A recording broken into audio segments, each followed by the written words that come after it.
Hello. Today's lesson will be about foreshortening. That's drawing an object in a way to make part of it look close to the eye and the rest of it to look as if it moves much farther back into space. If you can imagine anything circular, like a cookie or a pie or even a coin, it's circular only because you see it directly from overhead. But if you turn it, it's no longer circular. It becomes an oval. It becomes elliptical. Elliptical and oval mean the same thing. And the front edge of the coin seems close, coming forward in space, and the rest of the coin angles back, and this portion appears shorter because of your foreshortened view. Let's get started.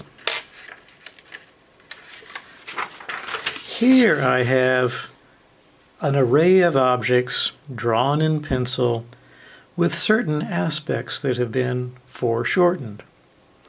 You can see my Starbucks cup here tipping over, a few lines of motion to indicate that it's unsteady.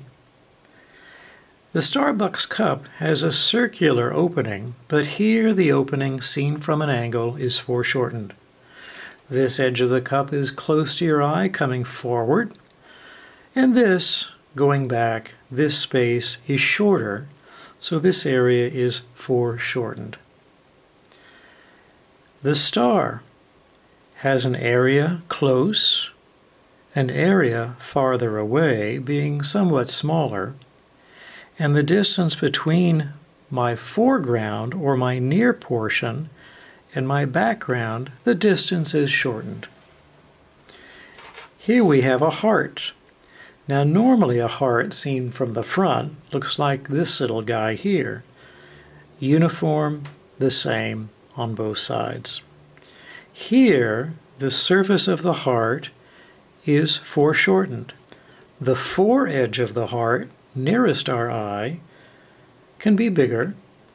A shorter distance back, we see the back edge. Notice how the lobes of the heart, the near is bigger, this lobe, this bump is bigger, and this lobe is smaller. Why is that? Because things that are close to your eye are bigger, and things that are farther away are smaller. So you can see that we are adjusting both size and length to get foreshortened views. Here we have a rocket ship. It's quite a bit foreshortened here. The full length of the rocket isn't really well understood, only because the near or fore portion, the portion closest to our eye, is very large, and the portion going back grows smaller and smaller as it goes back into space. The fins appear very small because they are very distant, and so too does the fire. Let's see what we can do. I've started to play around. I even had my sunglasses here. This is what they look like under the camera. This is what they look like in a foreshortened version, with one lens big and one lens small, one lens near, one lens far, and the distance shortened, foreshortening.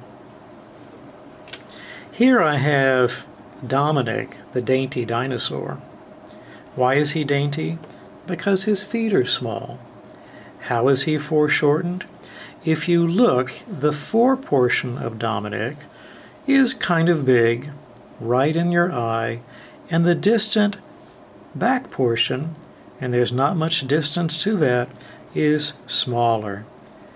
And here we have a little tail foreshortened also.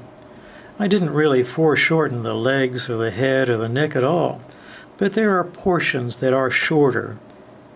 Here we have an unusual opening. It's kind of like a can of tomatoes seen from an unusually foreshortened angle. So there's my oval, there's my ellipse, and you see it there. These are just chopped tomatoes. But in my imagination, my mind's eye, maybe when I open it, I don't find chopped tomatoes at all. I find something creepy and crawly coming out. Foreshortening is a great way to give life and a realistic sense to your drawings. Let's draw the rest of that can. Here come the lines off the edge. Here's the curving back. Maybe along with the tentacles of this creature coming out, we have also a little bit of liquid. Believe it or not, this pool or puddle of liquid is itself foreshortened. Shorter in this direction and a normal width right here. Imagine if I were to shade and color this realistically. Wouldn't that look cool? Now, here we have just an oval. It can become many, many things. There are many things that are ovals or circles. Of course, me liking food, I'm going to make that something edible, something I can eat. Me liking sweets, it's going to be a donut. And it's foreshortened. Notice how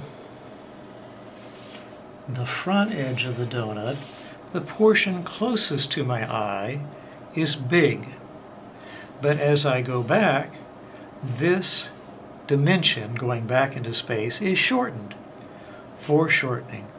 If there's frosting on this donut, the drips of frosting here in front can be quite big. I like strawberry, let's pretend. But as the drips go around back, they might appear smaller. So there are some drips a little farther back in space. So foreshortening is a very useful way to create the illusion of a deeper space. You notice that I have not yet added any color or shading to this drawing. I've only been dealing with line. You also want to practice your foreshortening in pencil only, at least for a while, until you get the hang of it. Some portions of objects are near and they're bigger, and some portions of objects are farther away and they're smaller. Okay? Remembering that foreshortening gives the impression of a deeper space. Now, in the next video that piggybacks on this one, I will be adding some color and some shading to my foreshortened objects. But not right now. Right now, just experiment with pencil and paper and foreshortening. That's it. Now you try.